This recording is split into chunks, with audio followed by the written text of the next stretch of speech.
A very warm welcome to Not Why But How, a policy podcast where big ideas meet real action. Presented to you by Cautilist Society NALSAR Public Policy Group.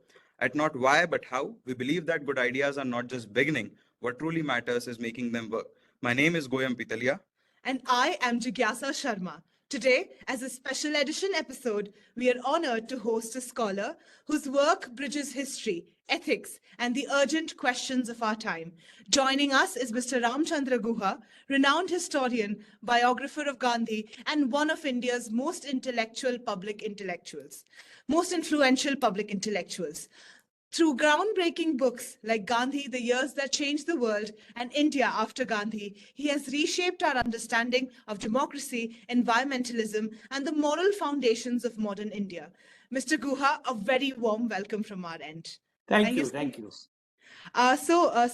in order to begin, we would like to know that your work emphasizes Gandhi's enduring legacy.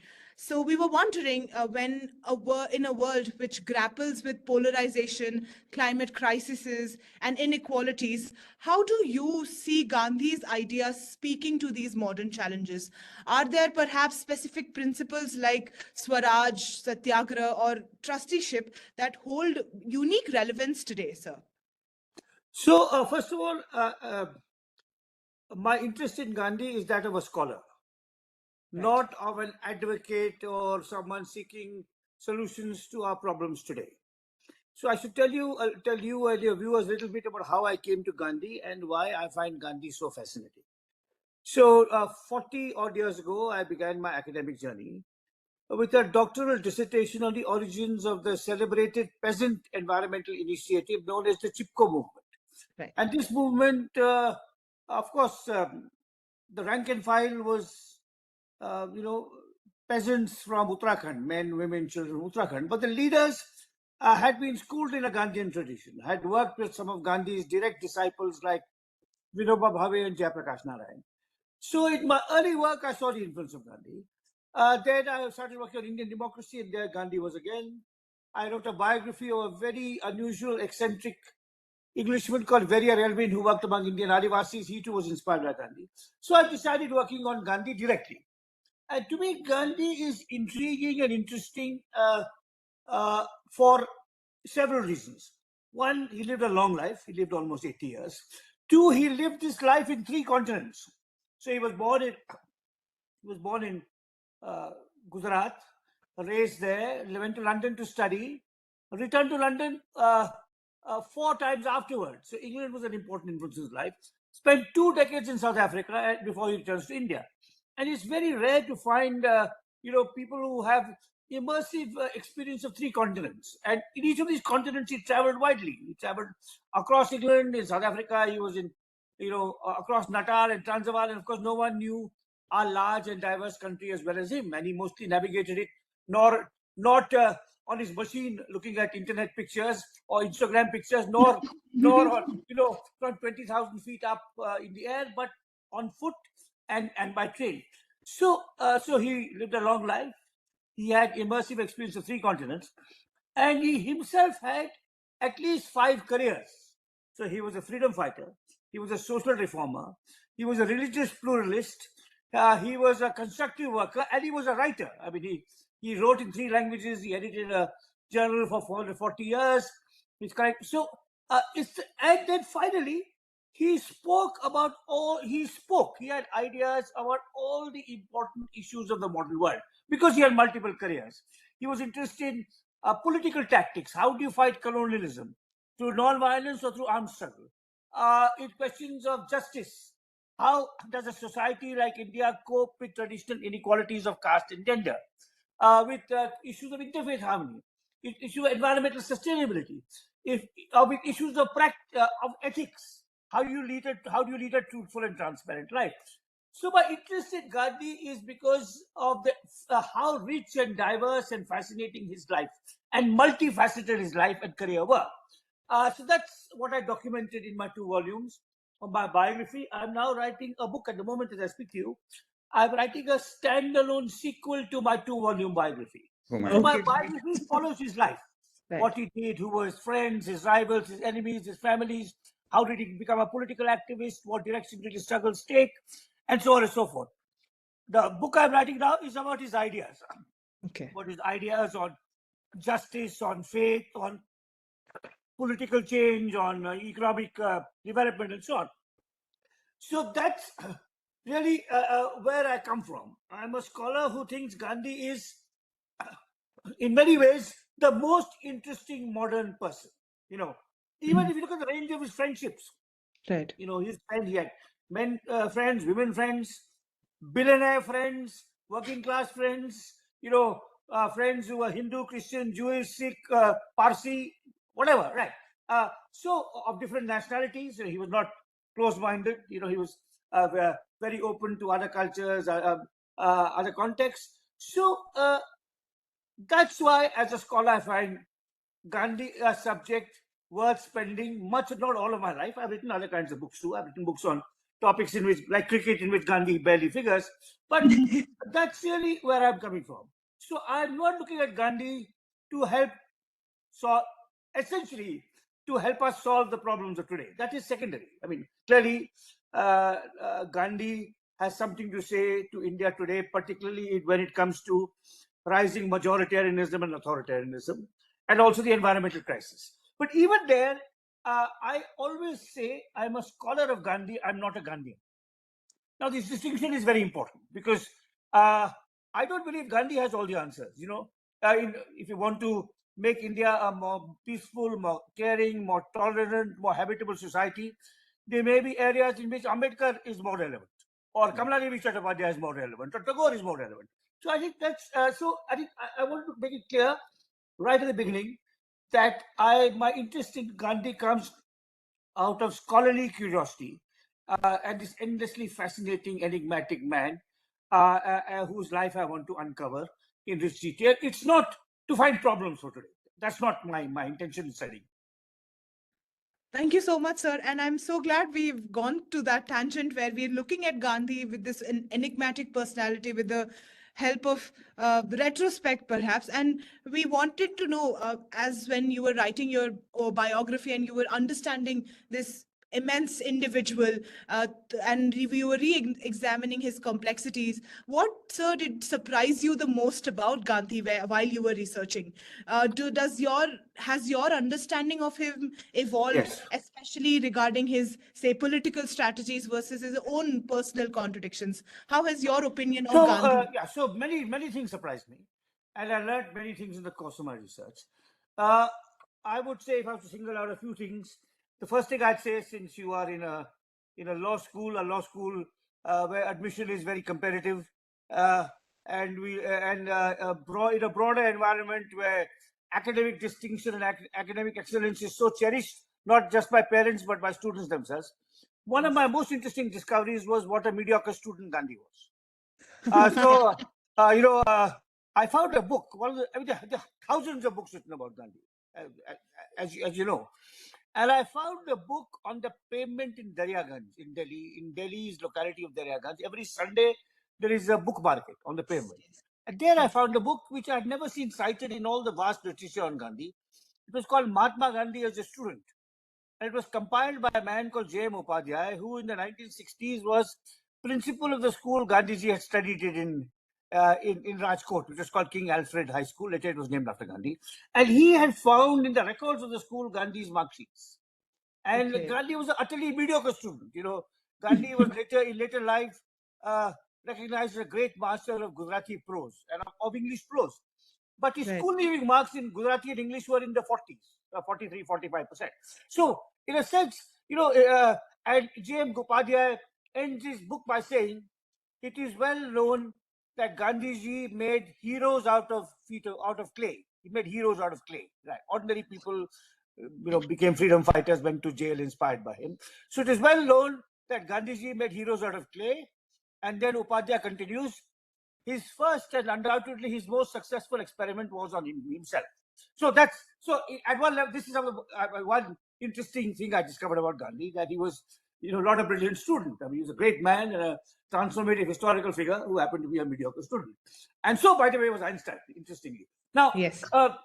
but from a more substantive historical or biographical point of view, I think many of my discoveries had to do with his South African phase. which most biographies had kind of glossed over, just a preparatory phase and they'd gone over. Now, one of the important lessons when you write a biography is that you have to look you have to look very closely at the relationships your principal character has. Each of us is molded by our relationships. We don't enter this world alone. We are given birth to by our parents. We are surrounded by our family, by other kin. We then go to school. We make friends. We make rivals. We make enemies. We fall in love. Then we enter a profession, and then we have colleagues. We have bosses. We have subordinates. So, unfortunately, because Gandhi wrote so much, and he wrote 97 volumes in all of his collected works, many biographies just follow Gandhi. They don't look at all the characters, the larger constellation of personalities and individuals who shape his life. And we are all shaped by our encounters with different kinds of people. Now, if you look at Gandhi from that point of view, something is known of his the Indian part of his life. Gandhi returns in 1915, by which time he's already 45. I mean, he's a middle-aged man. And much of the emphasis of the writing on Gandhi is he's involved in the Indian freedom struggle from 1919, when his first All India campaign, the Roller Satyagraha, is undertaken till independence and partition. And in that period, if you look at the characters around Gandhi, there is a reasonable amount of material on Nehru, on his closest colleagues like Nehru, Patel, on his rivals, or his people he debated with like Ambedkar and Jinnah. Now, I found that similarly in South Africa, there were a whole host of fascinating people who had been written out of the Gandhi story. So there were several Jewish individuals. Now, South Africa was a society which was racist, run by white supremacists, and Gandhi was, of course, arguing that Indians need greater rights. And 3 Jewish radicals were very close to Gandhi. 2 were male, Henry Pollack and Herman Kallenbach, and the third was female, his secretary Sonia Schlesien, who was actually in some ways his first female friend. Now, they shaped Gandhi in profoundly important ways. Without them, there would have been no Mahatma, because there were his allies, his associates, they built the movement with him. They gave him critical feedback, sometimes disagreed with him, and helped him rethink his ideas. So then there was other people with him. Now, very interesting. South Africa shaped Gandhi in many ways. One is that it made him understand the diversity of India. Now, again, I should say a little bit about this. Now, you are all studying in law. You are in law school, right? Gandhi also graduated as a lawyer. Yes, sir. He comes back, he studies in London, and he comes back with a law degree or law qualification, enrolls as a lawyer in the Bombay High Court, and does not succeed in his career. He's not able to get enough clients, for a variety of reasons. Then he tries in Rajkot, and then finally he goes to South Africa to solve a legal dispute. Now, for argument's sake, just assume that Gandhi had succeeded as a lawyer in Bombay. Now, there are many people who go to London or go to NALSAR or other law schools, get a degree, return to start practicing. Let's say Gandhi would have established a practice in Bombay, which is what he wanted to do. He had no interest in going to South Africa. If he had succeeded as a lawyer, a large proportion of his clients, maybe even as high as 95% of his clients, would have been Gujarati Hindus like him, because in that kind of caste, identity-driven society, you tend to trust someone from your caste. They may have been the same caste, Mod Baniyas. So in the court, he would have presented their arguments in English, because the language of the High Court is English. But in his chambers and otherwise, he would have talked to them in Gujarati. He would have lived in a Gujarati-speaking neighborhood in Bombay, a Hindu Gujarati-speaking neighborhood, probably on a street where most of the people were from his same caste. So his world, his cultural and social world, would have been Gujarati-speaking upper caste Hindus. Had he succeeded as a lawyer in Bombay. Now, what happens instead when he goes to South Africa? His first client is a Muslim. Now, even today, though after so much urbanization, India is a society governed by caste prohibitions. Absolutely. We marry within the caste, we eat, generally we eat. Now, of course, people like you, go out and hang out with different castes and communities. But otherwise, 140 years ago, it was very rare in the 1890s in Bombay it would be impossible for a Hindu and Muslim to eat together. They may have met in school, in the court, they may have exchanged pleasantries. Occasionally, they may have been friends, very rarely. But Gandhi, what does Gandhi do? He is invited to settle a dispute in South Africa because the dispute is between two Gujarati merchants who are related. And their correspondence is in Gujarati, but the dispute is in an English court. So they want a lawyer who knows Gujarati, but also the law, the colonial law. So Gandhi goes, takes a ship in 1893, lands in Durban, is met by his client Dada Abdullah, and spends the night in Dada Abdullah's house. Now, this would have been inconceivable that a Hindu is staying in a Muslim house or a Muslim is staying in a Hindu house. Inconceivable. Yes. In Rajkot, Ahmedabad, Bombay, Hyderabad, forget it. Right? Now, then he gets some clients. He stays on South Africa. He starts a satyagraha, and the first he starts an organization, the Natal Indian Congress, to articulate the rights of Indians. And the first funder is a Parsi called Rustamji.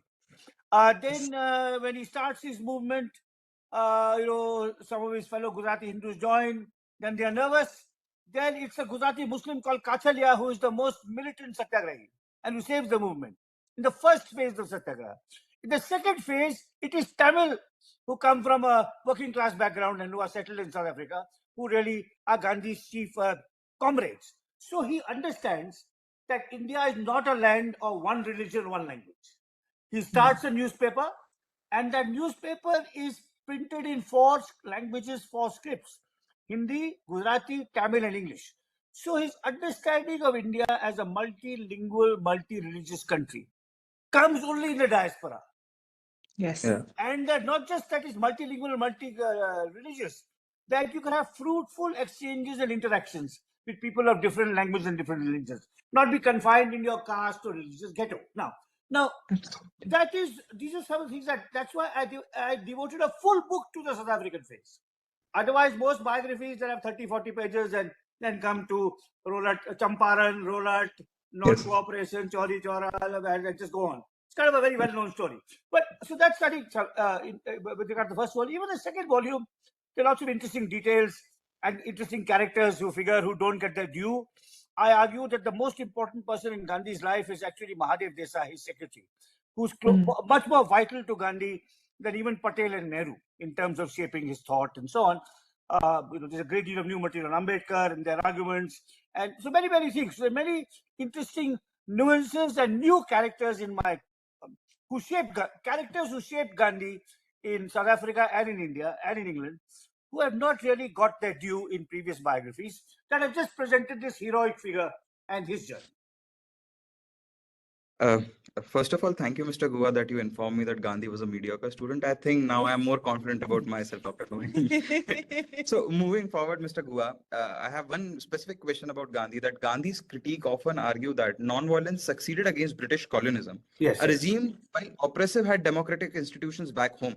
Correct. But if India's colonizers had been a totalitarian state like Hitler's Germany, do you think Gandhi's method would have faced sharper limitations? Or would his approach have been closer to Bhagat Singh's revolutionary tactics, or does Satyagraha transcend the nature of an oppressor? How do you reconcile Gandhi's universe? It is true that in some contexts, such as Hitler's Germany, non-violence would not have worked. Right. But Gandhi was not living in Hitler's Germany, and nor was Bhagat Singh. So the idea. So nor was Bhagat Singh. Today we live at a time when there's a glorification of violence. Okay. Now. In India, there's the exaltation of violence. Violence is seen as something that is really emancipatory. Mm-hmm. And I think there's also a masculine macho element to that. You have to be a hero, you have to bash someone in the face, or or burn their house or kill them. Now, there's an exaltation. Some time ago, in my alma mater, University of Delhi, I'll have to give you a long answer to this. Some time ago in my alma mater, University of Delhi, a right-wing student group put up a Trimurti, a statue of 3 people: Bhagat Singh, Savarkar, and Subhash Bose. Yeah. And now these 3 had nothing in common. Bhagat Singh was a militant atheist. Mm-hmm. Savarkar was a Hindu majoritarian. Mm-hmm. Subhash Bose was kind of enchanted by strongman rule, but believed in Hindu-Muslim harmony. He was not a Hindu majoritarian. Right. The only thing they have in common was that they all promoted violence, and Gandhi did not. So the Yes. right-wing group was saying, we don't want Gandhi, we want this kind of hero. But assume that Bhagat Singh had succeeded. Firstly, he couldn't have succeeded because the British had greater force of arms, and Gandhi recognized that. The revolutionaries could not have dethroned. Secondly, in the 1920s, India would not have been prepared for freedom. What the greatness of Gandhi was, and this is something which the historian Sunil Khilnani has written. The greatness was Gandhi was that he was not just fighting the British, he was also fighting India, by which I mean he was fighting the perverse, egalitarian, anti-human tendencies within Indian society. Our Yes. oppression of women, our oppression of Dalits, our inability to get along with people of different religions. So while Gandhi was organizing these non-violent satyagrahas, he was also preparing the way for Indians to become more caring, more humane, more egalitarian. So he was simultaneously a social reformer, and he was also putting in place a culture of debate and dialogue. If you and I disagree, we can talk it out. What does killing another person mean? Killing another person means I am 100% right and he is 100% wrong. Right. Not even he's 95% wrong, because I can't change his mind. I'll blow his brains out. Gandhi never took that. So I think Bhagat Singh was a great patriot, Yes. a man of immense courage, but his path would not have got India freedom. It would have not enabled not just Bhagat Singh, the other revolutionaries too, not just Bhagat Singh. I don't want to say the path of armed struggle is unlikely to have got India freedom because the British would have repressed it. It would have taken attention away from the other issues within Indian society, particularly the discrimination against women, the discrimination against low caste, and the religious fault lines between Hindus and Muslims. And it would not have created this ethic of debate and dialogue that led to the Indian Constitution at your law school and the democratic system, however flawed it may be.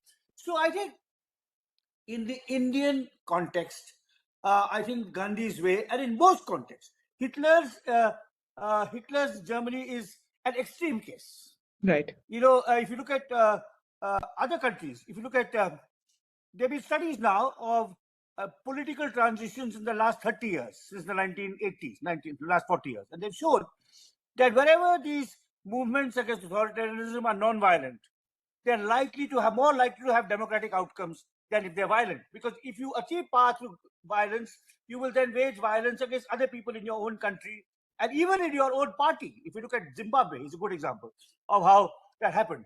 And also, if you use violence, you should never exalt it. I mean, the South African case is very interesting because South Africa was a repressive society. They tried non-violence for a long time. Then they realized the apartheid rulers would not give up power. So they said, we will do targeted violence. We will not kill white individuals. We will disable telegraph offices, railway stations to show our intention. And finally, we will take the path of negotiation and dialogue.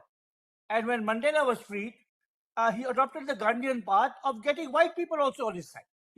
So I think the worship of violence is very destructive. And I don't think, and I said, young people are impatient, and a young person like Bhagat Singh in the 1920s may have thought the British won't go. Bhagat Singh had other romantic views of the Soviet Union and what Lenin had apparently accomplished there. But I think if Bhagat Singh had lived longer, he would have realized the wisdom of Gandhi's path. Now, sir, we have this question was not in our list, but I'm been fascinated since we have started talking about Bhagat Singh. There is a general understanding among people is that Gandhi didn't try his best to. No, so this is it's a misunderstanding. There's a general misunderstanding. Please read my Gandhi biography, where I show in detail all that Gandhi tried to do. It's a misunderstanding. It's based on falsification of history. It's based on WhatsApp forwards. You can read my book. You can read V.N. Datta's book on Bhagat Singh, which clearly shows that Gandhi did what he could, but the Viceroy was determined to execute Bhagat Singh. And sir, the counter argument that I usually get when I make this argument that Gandhi did enough to, reduce the sentence or actually, so the counter argument that I got instantly is that why Gandhi didn't go for fast and to death. No. Why should he go on fast? He disagreed with Bhagat Singh. Definitely.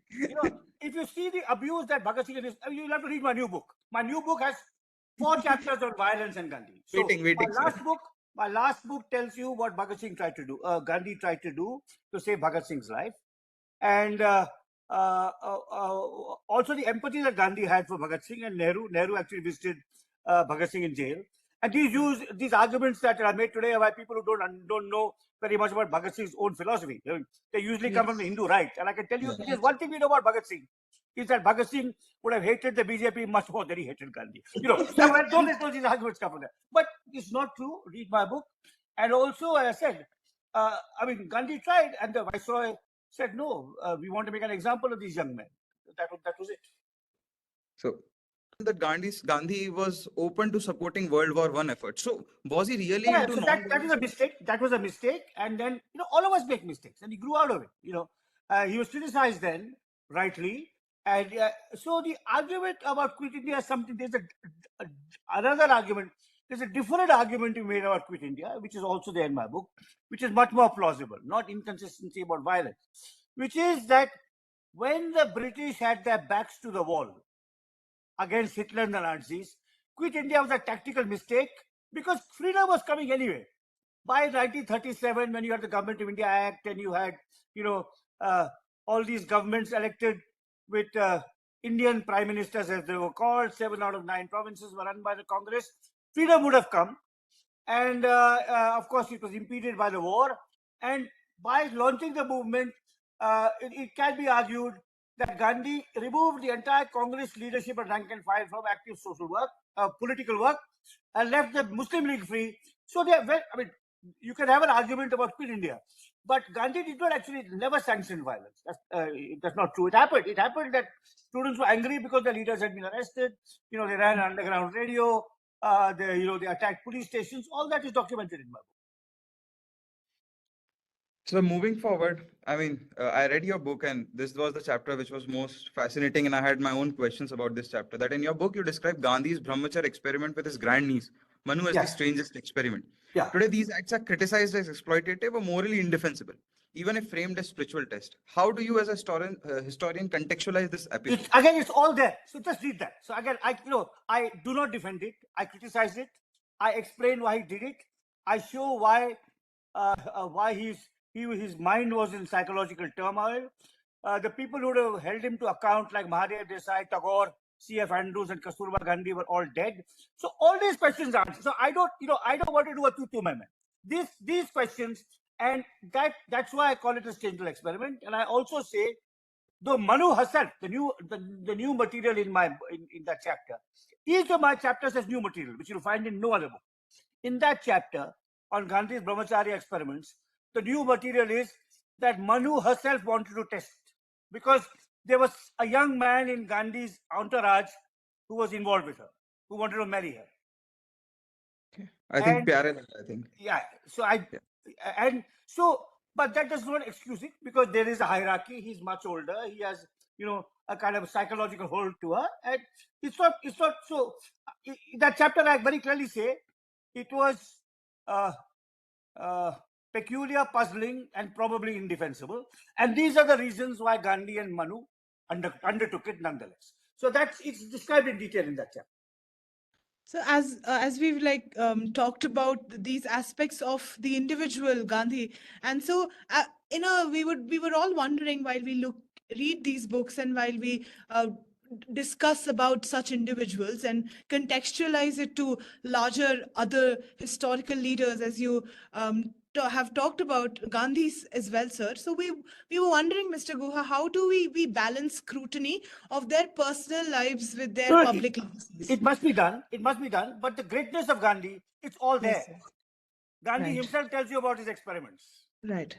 Now, which of our leaders is going to lay bare their problems, their frailties, their anxieties, their insecurities, their confusions, which Gandhi does about everything, including his Brahmachari experiment. He himself tells you that I've done this. And some of my associates say it is wrong. He even says that. Right. Now, so he was a deeply flawed human being, but he was willing, so was each one of us, but he was always willing to learn from his flaws, to improve, and to discuss them freely and fearlessly. Which of our leaders today, anywhere in the world, will lay bare their personal life in this kind of way. But of course, as a scholar, you must, and in this case, clearly, I think it was, in the first volume, there is a great amount of time spent on his overbearing attitude towards his eldest son, Harilal, and how that damaged him. So, which again based on a lot of new material, including new works, translations by the great Gandhi scholar, who's a Gujarati himself, Sirip Surud. So, absolutely, you must discuss them, and you must, openly talk about them. But you must, as a historian, put it in the context of that time. Why did someone do that then? Not from the perspective of 2025. And as I said, Gandhi never hid anything.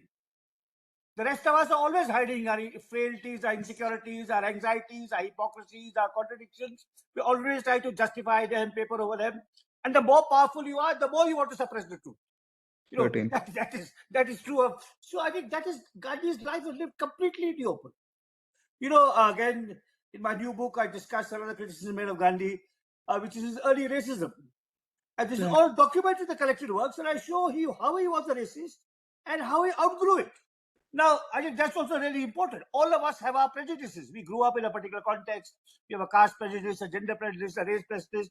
Some of us grow up in a homophobic environment. And then how does one learn to outgrow it? And that's where Gandhi can teach us so much. How do you outgrow your prejudices and your narrow-mindedness? And with racism, that's something very clear. He was a racist, but the way in which he outgrew it is, I think, quite remarkable for us to understand. So both of us were we quite curious. There is Gandhi as a politician. There is Gandhi as a social reformer, as you call him, and then there is another Gandhi that is his own personal life. So you, as a historian, how much interlinkage do you see in these three personalities, and how distinct were they, and how did he and during the pretext of the freedom movement of India during that time, how did these three roles of Gandhi interplay in his choices of what political tactic to follow and what issues to talk about the way that he did? I think Bal Gangadhar Tilak in his discussions had perhaps talked about that touching on religion that he had learned in his previous time would have been detrimental to the freedom movement which Gandhi did, and there was a result of violence post which as well. So how do you see these three personalities? There's also a fourth, which is whole interfaith harmony. So it's the movement against the British Raj should not just be a Hindu movement, Christians and Muslims particularly, but also Christians and Sikhs and Parsis. So he is trying to juggle many balls, and he's trying to do it, with the help of his colleagues, his associates, because he recognizes each one of these is important. Political freedom without social emancipation would be worthless. Political freedom, which led, as it eventually did, to partition and bloody civil war, would also be, problematic. And his personal life is there because he's an individual, he's living it. But I think, again, generally that's, some of his in the case of his treatment of his family, it's his public life and his obsession with his social reform and political work that exacts a burden on the family. Now, this is true, and again, this is very common among many driven, successful individuals, not just men, but women too. You may have incredibly successful women CEOs whose children or whose spouse suffer because of the fact that they're so successful, so driven, living, working 90 hours a week, and always, engaged. So, and I think Gandhi is learning. I think again, the greatness of Gandhi is always learning from his own failures. So if you look at his personal life, his relationship with his eldest son was a disaster. Partly because the eldest son was born when Gandhi was only 18. Now, those days people had children early, and it was not easy. I mean, my eldest child was born when I was 32. I mean, I was much more aware and mature to deal with this. Right? So, but again, if you look at Gandhi's relationship with his third and fourth son, is much better because in many ways, he internalizes some of his errors and mistakes. And of course, in my biography, I try to deal with all of them. And I try to bring in all the other characters he dealt with. And I think, as I said, it's a life lived in the open. That's why there's so much to see and so much to criticize. And you can't say that about any other historical figure. Now, the last thing I'd say is the two things about Gandhi, which I think are quite remarkable. One I've already alluded to. Remarkable and worth emulating, appreciating, and understanding. Right. Apart from what we've already talked about, apart from the emphasis of Hindu-Muslim harmony or non-violence or the emancipation of women, apart from that, one is his extraordinary gift for friendship. Powerful and famous people don't generally have friends.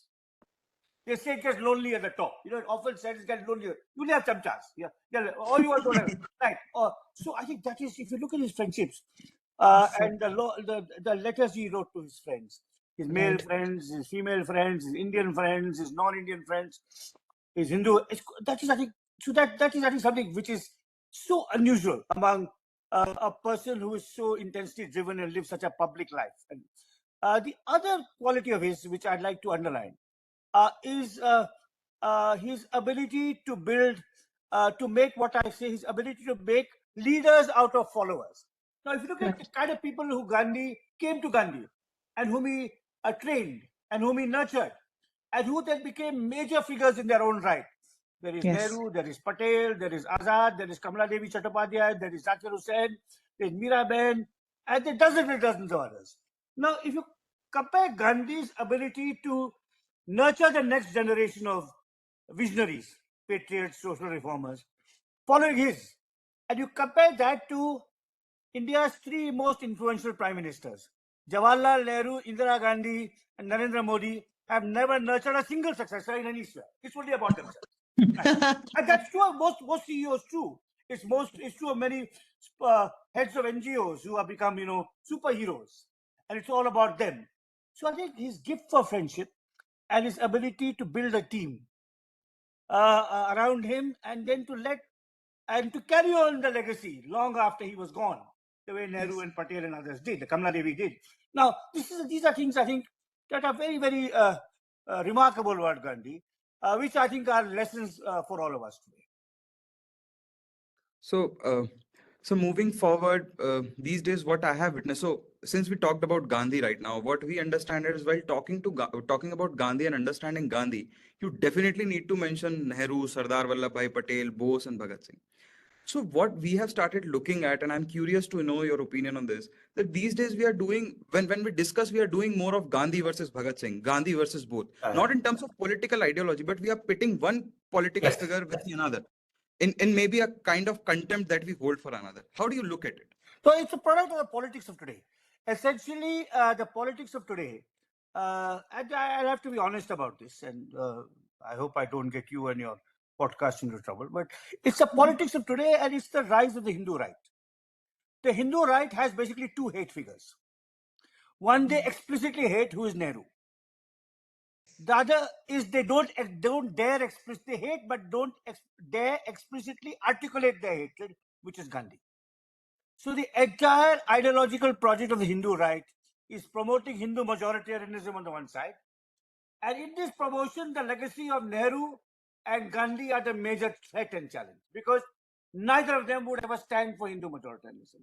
With Gandhi also, there's this idea of non-violence. So, non-violence is seen by the Hindu right as not masculine, macho enough, Yeah. kind of stuff, If India had, thrown out the British through force, we would have been stronger today to take on China and Russia and America and Pakistan. And it's Gandhi who's given us this very wretched non-violence, effeminate ethos. That's why these are the things. So Gandhi has said, so that is why that Trimurti, what is common to both Savarkar and Bhagat Singh, they at some stage they disagreed with Gandhi. That's all, nothing else. So I think this is this polarization is partly the result of, and partly also it is, of course, not just the fault of the Hindu right. It's also maybe largely the fault of theirs, but also contributing is the dynastic culture of the Congress party. So the great Sardar Patel was a lifelong congressman. But Sonia Gandhi's Congress has no time because it's only the worship of a single family, her family. So Nehru versus Patel kind of thing happens. Or because Nehru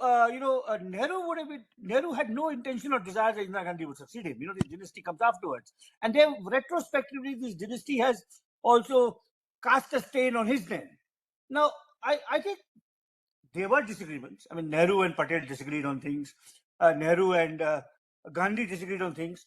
But the greatness of these people was they were able to overcome the disagreements through conversation, to dialogue, and recognize that they had to build a country together and find ways of working together cooperatively.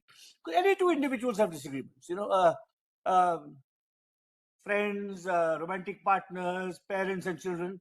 So this polarization, all this, it's always Bhagat Singh versus Gandhi, Savarkar versus Gandhi, Ambedkar versus Gandhi. All of this is to diminish Gandhi and decertify Gandhi. And subtly, because they can't do it overtly. Nehru they can attack overtly because the Congress is still run by Nehru's descendants. That is the politics of why there is so much WhatsApp falsification of what Gandhi stood for today. Gandhi was not flawless. Gandhi was a remarkable individual. He was not flawless. Nor was he the only great individual of his time. In my view, Tagore and Ambedkar were equally great, though their contributions were of different kind. And I'm now in my late 60s. If I was younger, I would spend the next 20 years writing on Ambedkar, but I don't have the time because I think Ambedkar was also a truly extraordinary figure. But I think Gandhi, to return to where you started, though I said